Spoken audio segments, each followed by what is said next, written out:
नमस्कार दोस्तों, मार्केट तक में आपका स्वागत है। इंट्राडे ट्रेडिंग की बात करेंगे इस वीडियो में। शेयर बाजार में बहुत सारे निवेशक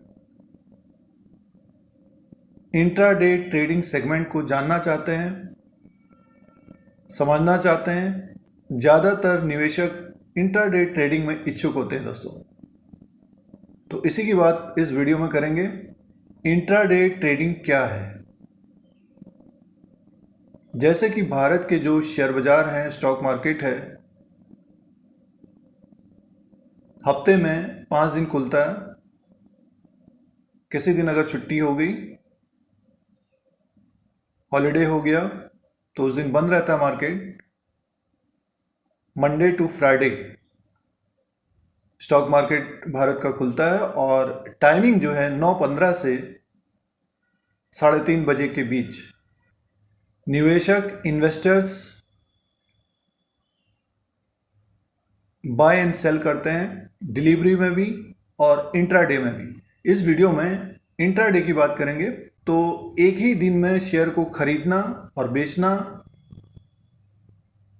एक ही दिन में शेयर को बेचकर खरीदना, इसको इंट्राडे कहा जाता है दोस्तों। इंट्राडे और बाजार में निवेश करने के लिए जो ज़रूरी होता है वो होता है डीमैट अकाउंट और ट्रेडिंग अकाउंट। इसको खुलवाना होता है और उसमें पैसे और रुपये भी होने चाहिए। किसी ब्रोकर या शेयर बाजार से रिलेटेड कंपनी में आजकल बैंक्स भी खोलते हैं और उसमें उनका कमीशन होता है, इंट्राडे में भी और डिलीवरी में भी। जो आप तय करते हैं, जो आपकी म्यूचुअल अंडरस्टैंडिंग है, कमीशन उसी के अनुसार होता है। तो इंट्राडे ट्रेडिंग की बात करेंगे सिर्फ इस वीडियो में। जैसे कि डीमैट अकाउंट और ट्रेडिंग अकाउंट का खुलवाना जरूरी है। इंट्राडे की कुछ महत्वपूर्ण बातों की बात करेंगे इस वीडियो में, अहम बातें करेंगे। इंट्राडे ट्रेडिंग में एक रणनीति बनाकर कारोबार करना चाहिए, ट्रेडिंग करना चाहिए। उस कंपनी के शेयर को चुनना चाहिए जिसके ट्रेंड के बारे में आप जानते हैं। अगर आपने शेयर को बाय किया है तो अपना लक्ष्य एक रखना चाहिए उस शेयर का। तो अपना एक लक्ष्य रखना चाहिए। मान लीजिए 100 रुपये में किसी कंपनी का शेयर चल रहा है और उसको आपने 100 रुपया 50 पैसे में ख़रीदा और आपका लक्ष्य है 102 रुपया 50 पैसे का, और 500 क्वांटिटी आपने खरीदी है। मान चलिए कि 102 रुपया 50 पैसा तक वो गया और आपने उस सौदे को काट दिया, स्क्वायर अप किया, तो 2 रुपये फ़ायदे के हिसाब से 500 क्वांटिटी को इंटू कर लीजिए तो 1000 रुपया होता है। और कंपनी का कुछ कमीशन होता है, एक्स्ट्रा अमाउंट उस निवेशक को मिल जाएगा। अगर इसके उलट हुआ, 100 रुपया 50 पैसे में खरीदा हुआ शेयर अगर 98 रुपये में आ गया तो नुकसान होगा।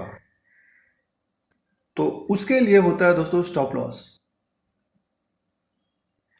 ताकि हमको ज़्यादा नुकसान ना हो, उसके लिए होता है स्टॉप लॉस। तो ये रणनीति पहले बनानी पड़ेगी।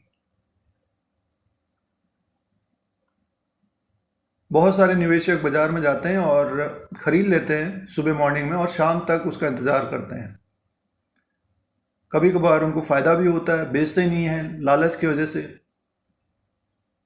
तो एक रणनीति बनाना बहुत ज़रूरी है इंट्राडे ट्रेडिंग में, और उसी स्टॉक में कामकाज करें जो स्टॉक में वॉल्यूम्स होते हैं, जिस स्टॉक का ट्रेंड आपको पता है।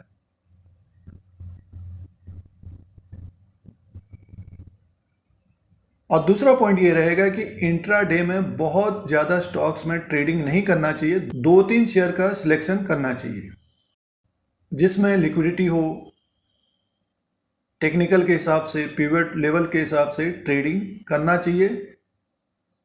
नुकसान और मुनाफा दोनों होता है इंट्राडे में। ज़्यादातर निवेशक लालच में पड़कर अपना नुकसान ज़्यादा करा लेते हैं, इसीलिए बहुत सारे निवेशक इंट्राडे में इच्छुक नहीं होते हैं। नया निवेशक इन्वेस्टर्स मार्केट में आता है, वो निवेशक बनकर आता है बट इंट्राडे जरूर करता है, क्योंकि उसी तरह के उनको साथी भी मिलते हैं। तो मन का कंट्रोल भी बहुत ज़रूरी है। अगर आप निवेशक बनकर आए हैं तो निवेशक होना चाहिए। इंट्राडे अगर कर रहे हैं तो रणनीति भी बहुत ज़रूरी है, और अच्छे शेयरों का चुनाव करके जिसमें वॉल्यूम्स हो उसमें इंट्राडे करना चाहिए।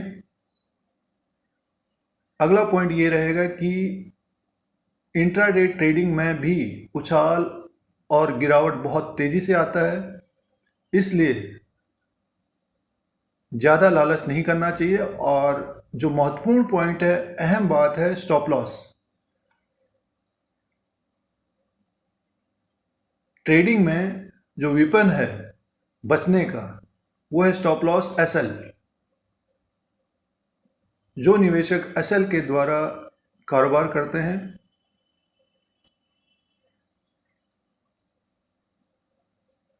तो उनको जो है इंट्राडे में मुनाफा भी होता है, ज़्यादा नुकसान होने से बच जाता है दोस्तों। तो इंट्राडे ट्रेडिंग क्या है उसके बारे में इस वीडियो में जानकारी है। इसके लिए डीमैट अकाउंट और ट्रेडिंग अकाउंट का होना ज़रूरी है, और उसमें पैसे और रुपया होना ज़रूरी है। और रणनीति, अपनी रणनीति होना ज़रूरी है। अगर आपको नॉलेज नहीं है तो नॉलेज लेना भी बहुत ज़रूरी है, ज्ञान का होना बहुत ज़रूरी है दोस्तों। अगर आप इंट्राडे कर रहे हैं तो इंट्राडे में ही उस सौदे को स्क्वायर अप करिए, स्टॉप लॉस के द्वारा कारोबार करना चाहिए। दोस्तों इंट्राडे ट्रेडिंग के कुछ अहम बातें थी, महत्वपूर्ण बातें थी।